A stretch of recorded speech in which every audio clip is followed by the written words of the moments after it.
Selamat datang di channel saya Serangga Gatal. Jangan lupa di subrek, like and share. Mimin doakan semoga kita sehat semua. Oke, kita mulai. Begitu juru tulis Parubaya mengatakan ini, beberapa anak laki-laki dan perempuan memandang Sui. Di mata mereka, pemuda berjubah muda ini tampaknya seusia dengan mereka. Namun, tidak ada suasana terbang dan bersemangat pemuda dalam perilakunya.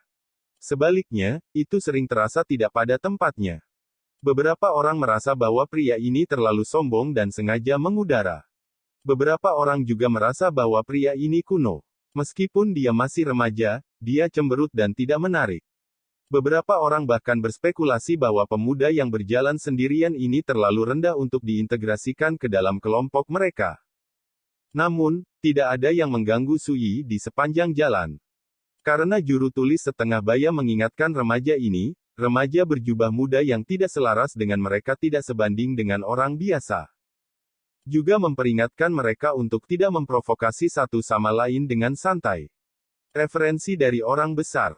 Sui terkejut. Seorang gadis berbaju hijau berkata dengan suara yang jelas, apakah kamu tidak tahu, untuk menjadi murid kuil Yuntian, pertama, kamu membutuhkan kualifikasi dan fondasimu untuk lulus ujian kuil Yuntian, dan kedua, kamu membutuhkan rujukan pria besar. Sui tiba-tiba mengerti, tersenyum dan menggelengkan kepalanya, aku tidak pergi magang untuk berlatih. Apa pekerjaanmu? Semua orang terkejut. Sui berkata, pergilah menjemput seseorang. Ambil. Bahkan juru tulis setengah baya tidak bisa membantu tetapi terkejut. Apakah itu berarti putranya memiliki kerabat di kuil Yuntian? Gadis berbaju hijau itu bertanya dengan suara renyah.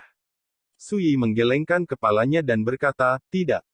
Gadis berbaju hijau bertanya dengan curiga, lalu siapa yang kamu jemput? Sui berkata, cium foto hati. Jantung. Semua orang terkejut. Ini adalah iblis pedang kecil yang terkenal di Daxia, dan peri tak tertandingi yang paling mempesona di negara bagian Tianyang mereka. Siapa yang tidak tahu?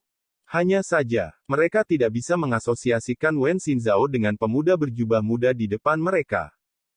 Orang macam apa peri Wen itu, bagaimana kamu bisa membiarkanmu bercanda seperti ini?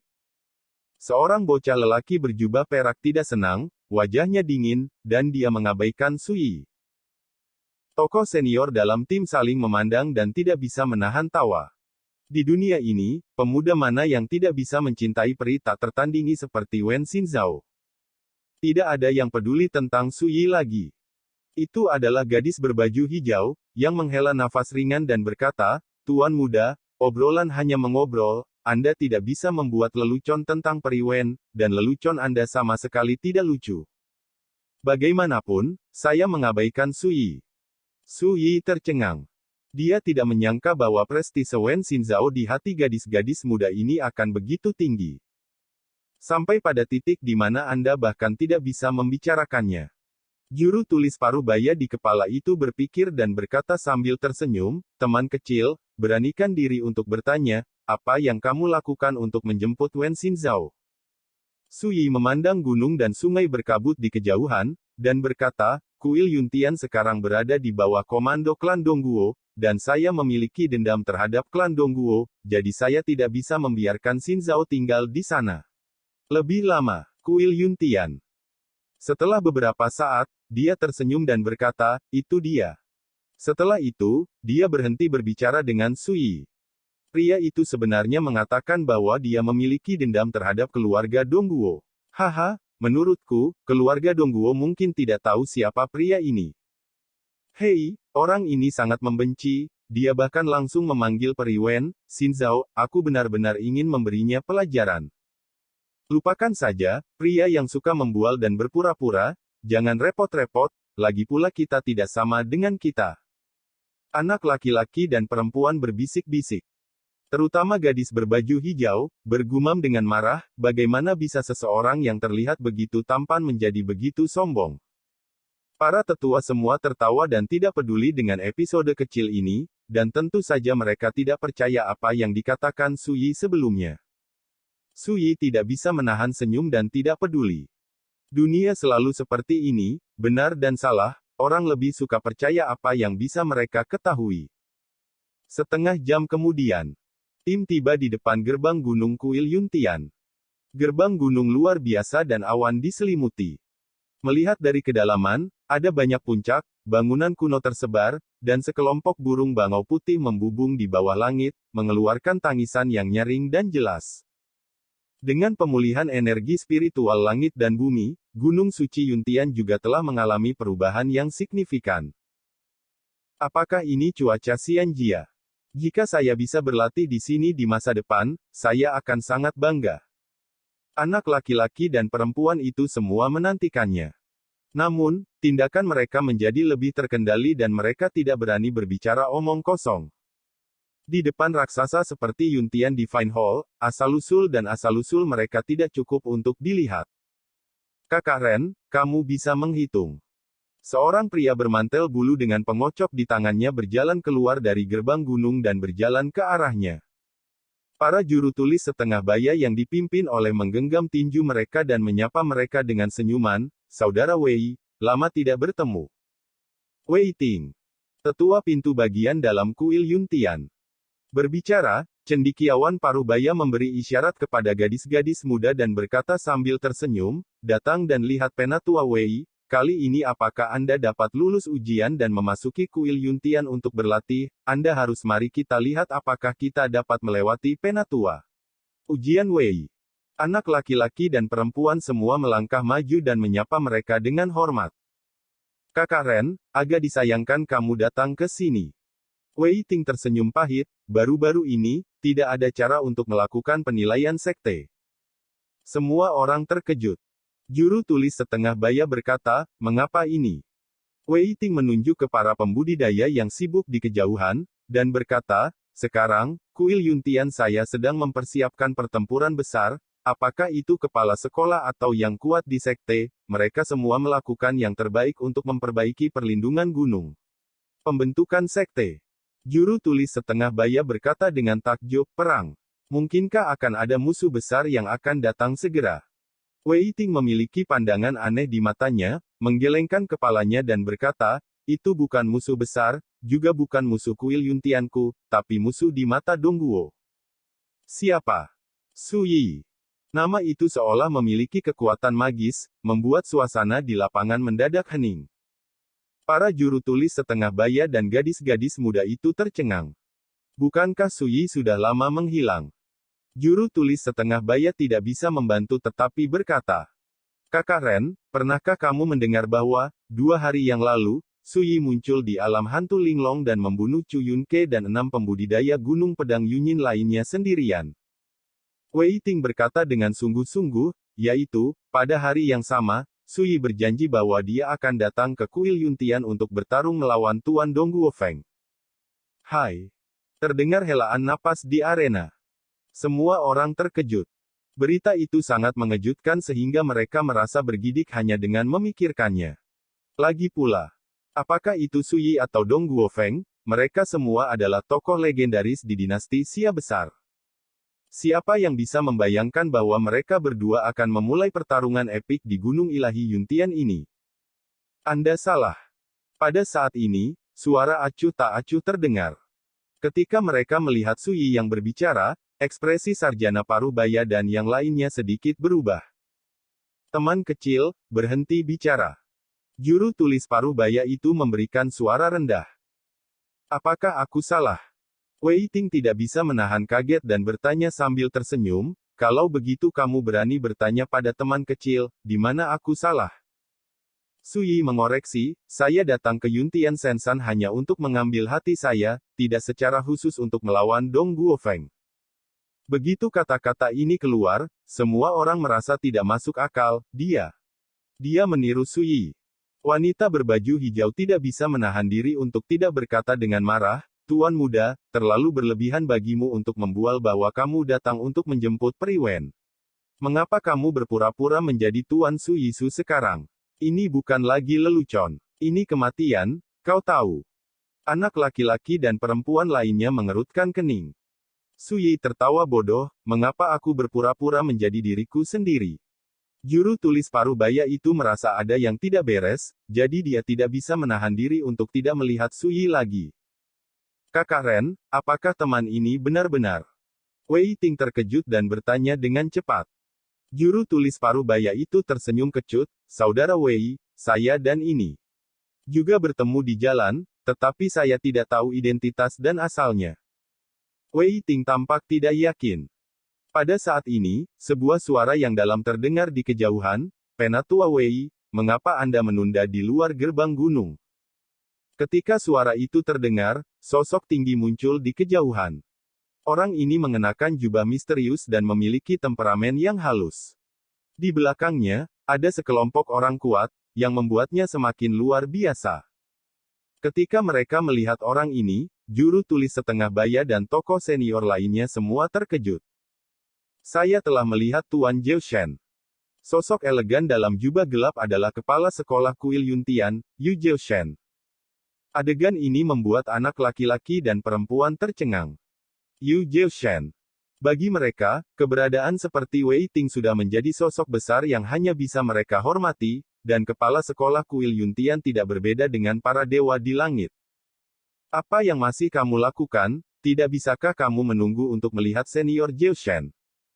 Juru tulis setengah baya itu mengingatkan dengan suara rendah. Anak laki-laki dan perempuan itu semua terbangun dari mimpi, buru-buru membungkuk untuk saling menyapa, satu persatu dengan hati-hati. Akibatnya, Sui, yang berdiri diam, tampak menonjol dari kerumunan, yang sangat menarik perhatian. Tatapan Yu Zhao Shen dan tokoh besar lainnya semua memandang tanpa sadar. Dan ketika dia melihat penampilan Sui, Yu Zhao Shen terkejut pada awalnya, dan kemudian dia terkejut, Sui. Kapan kamu tiba? Kepala sekolah kuil Yuntian terlihat sangat kasar dan ketakutan. Sosok besar di belakangnya juga dalam keributan, tidak bisa tenang. Siapa yang mengira Sui akan datang ke sini tiba-tiba? Tanpa peringatan. Dan setelah melihat reaksi Yu Zhao Shen dan yang lainnya, bingung. Suasana juga menjadi halus dan membosankan pada saat ini. Antara langit dan bumi, hujan musim semi seperti asap dan kabut. Remaja itu berdiri di tengah hujan dan kabut dengan tangan di belakang punggungnya, kemeja hijaunya seperti batu giok, menambahkan sentuhan misteri. Yu Zhao Shen menstabilkan pikirannya, membungkukkan tangannya dan membungkuk, saya belum melihat Anda selama beberapa bulan, dan sesama Taoisu terlihat lebih baik dari sebelumnya. Sebuah kata untuk memecahkan kebosanan di lapangan. Ekspresi para juru tulis setengah baya dan yang lainnya menjadi rumit. Berjalan sepanjang jalan, sungguh konyol dan menyedihkan bahwa para dewa ada di sana, tetapi mereka tidak mengetahuinya. Kamu sibuk mengatur arai terlarang, apakah kamu ingin berurusan denganku secara khusus? Sui memandangi sosok-sosok biksu yang sibuk naik turun gunung ilahi Yuntian di kejauhan. Beraninya aku menunggu. Yu Zhao Shen tersenyum pahit, sejujurnya, rekan Taois, memperbaiki formasi terlarang ini tidak lebih dari mengkhawatirkan jika sesama Taois dan Tuan Dongguo Feng memulai perang, Yuntian Sensan akan terpengaruh. Sui mendengus dan berkata, jadi, jika aku ingin menjemput gadis Xin Zhao kali ini, aku harus mengalahkan Dongguo Feng terlebih dahulu. Yu Zhao Shen ragu-ragu sejenak, dan kemudian berkata, kamu tidak tahu apa-apa, tetapi 2 hari yang lalu, Tuan Dongguo Feng menjelaskan bahwa jika kamu ingin pergi, kamu dapat pergi kapan saja. Akan ada halangan. Itu adalah dengan pilihan untuk tinggal. Sui terkejut dan berkata, mengapa ini? Yu Zhao Shen menghela nafas, gadis ini mengetahui bahwa teman Taoisu memilih untuk datang untuk memperjuangkannya, jadi mengapa dia memilih untuk pergi lebih awal? Dalam analisis terakhir, itu karena dia khawatir tentang teman Taoisnya. Sui tidak bisa menahan tawa dan berkata, yah, kamu bisa memberitahu Dongguo Feng, aku akan memberinya kesempatan untuk menantangku. Berbicara, dia menunjuk ke lautan awan di langit, aku akan menunggunya di sana. Yu Zhao Shen terkejut dan berkata dengan sungguh-sungguh, oke. Selain itu, pergi dan beritahu gadis itu Xin Zhao untuk mengemasi tasnya. Setelah pertempuran ini selesai, aku akan membawanya pergi. Sui memerintahkan. Bagaimana mungkin dia tidak melihat bahwa Sui sepertinya tidak peduli dengan Dongguo Feng sama sekali. Setelah musyawarah, Yu Zhao Shen berkata, teman Taoisu, Tuan Dongguo Feng sama sekali bukan orang biasa. Menurut pendapat saya, teman Taois harus lebih berhati-hati. Su Yi berkata, saya harap dia benar-benar cukup kuat. Yu Zheoshen tercengang. Dia tidak mengatakan apa-apa lagi, dan segera memerintahkan orang-orang di sekitarnya untuk pergi menyampaikan berita itu. Su Yi melangkah ke kehampaan dan bangkit, dan dalam sekejap mata, dia datang ke lautan awan di bawah langit. Menyaksikan semua ini, gadis berpakaian hijau menunjukkan sedikit rasa malu, dan berkata, jadi, kita semua melewatkannya sebelumnya. Anak laki-laki dan perempuan itu terdiam. Para juru tulis Parubaya dan tokoh-tokoh senior itu tersenyum kecut dan menggelengkan kepala. Dalam hati mereka, mereka bahkan merasa beruntung. Untungnya, di sepanjang jalan, Su Yi, sosok legendaris, tidak diremehkan. Ngomong-ngomong, kita di sini pada waktu yang tepat untuk menyaksikan duel antara Tuan Su Yi dan Tuan Dong Guofeng, yang merupakan berkah besar. Seorang pria muda berjubah Cina berkata dengan penuh semangat. Begitu kata-kata ini keluar, semua orang juga disegarkan, menantikannya, dan semua melihat ke bawah ke langit. Awan hujan dan kabut mengepul. Gunung dan sungai yang luas menjulang di lautan awan yang tak terbatas, dan ombaknya luar biasa. Su Yi berdiri di samping kekosongannya, mengagumi negara yang indah, mengeluarkan kendi, dan minum dengan bebas. Sementara itu, puncak Gunung Yuntian. Tuan muda, Su Yi telah tiba. Seorang lelaki tua dari klan Dongguo muncul dengan tenang, menundukkan kepalanya dan berbicara dengan hormat. Di depan pondok, Dong Guofeng diam-diam membuka matanya, meletakkan pedang jantung pembunuh di depan lututnya ke dalam kotak pedang, bangkit dari meditasi, dan membawa kotak pedang di belakangnya. Kemudian, dia melihat ke lautan awan di kejauhan dan berkata, aku mengerti. Suara itu masih bergema. Di lautan awan yang jauh, Su Yi sepertinya merasakan sesuatu, matanya melihat kembali. Mata keduanya bertabrakan dalam kehampaan. Mirip dengan intuisi menjadi seorang pembudidaya pedang, Dong Guofeng menyadari bahwa dia telah berkultivasi sejauh ini, dan akhirnya dia menunggu, serupa, yang juga memiliki prestasi mengerikan dalam kendo. Ini membuatnya merasakan kegembiraan yang tidak pernah dia rasakan selama bertahun-tahun. Su Yi, aku sudah lama menunggumu. Dong Guofeng membuka mulutnya. Gunung ilahi Yuntian naik dan turun, semua orang menghentikan gerakan mereka. Pada saat itu, di tengah hujan musim semi yang berkabut, hawa dingin tiba-tiba muncul. Bagus. Di luar gerbang gunung, para juru tulis setengah baya dan yang lainnya semuanya terkejut, seperti melihat kelahiran Dewa Pedang. Cara mengesankan semacam ini layak menjadi pembudidaya pedang yang tak tertandingi peringkat ke-7 dalam daftar bintang. Yu Jiu sangat emosional. Orang-orang besar di sekitarnya semua menyipitkan mata dan melihat ke langit. Di tengah hujan dan kabut, sosok kurus Dong Guofeng melangkah ke kehampaan dan datang ke lautan awan. Kemanapun dia lewat, kehampaan seperti riak, dan awan terbang seperti catkins. Niat pedang Senning yang agung di tubuhnya sepertinya menghancurkan kekosongan. Su Yi mau tidak mau menunjukkan keterkejutan. Niat pedang adalah kekuatan kendo yang diasah oleh makna mendalam dari jalan yang dikuasai oleh diri sendiri. Adapun Jianxin, itu adalah perwujudan dari semangat Jianxiu. Bagi Su Yi, hal terpenting tidak diragukan lagi adalah Kenshin. Bagaimanapun, sikap pedang dan niat pedang dapat dianggap sebagai keterampilan dan teknik pembudidaya pedang, dan hati pedang adalah dasar dari kekuatan pembudidaya pedang. Tidak ada keraguan bahwa Dong Guofeng adalah pembudidaya pedang yang sangat kuat dan mempesona. Di lautan awan. Ketika jaraknya 30 kaki dari Su Yi, Dong Guofeng berhenti. Tiba-tiba, gunung ilahi Yuntian naik dan turun, dan semua mata tertuju pada mereka berdua.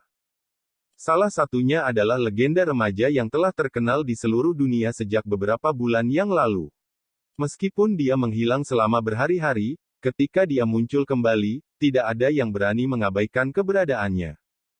Kematian 6 pembudidaya gunung pedang Yunyin, termasuk Chu Yunke, adalah bukti paling kuat. Salah satunya adalah penjahat kuno yang ada di langit di musim panas besar hari ini. Dia pernah menekan kuil Yuntian dengan kekuatannya sendiri dan menempati peringkat ke-7 dalam daftar bintang. Dan sekarang, keduanya adalah pembangkit tenaga listrik yang mengalahkan dunia, akan mengadakan pertarungan di Gunung Ilahi Yuntian ini, di langit dan lautan awan. Siapa yang tidak peduli? Jangan berharap. Kakak Su ada di sini. Mata bintang Wen Xinzhao seperti air, bersinar dengan kegembiraan, kekhawatiran, kegugupan, dan ekspresi lainnya. Di lautan awan, pemuda berbaju hijau itu seperti sebelumnya, mengambang seperti peri.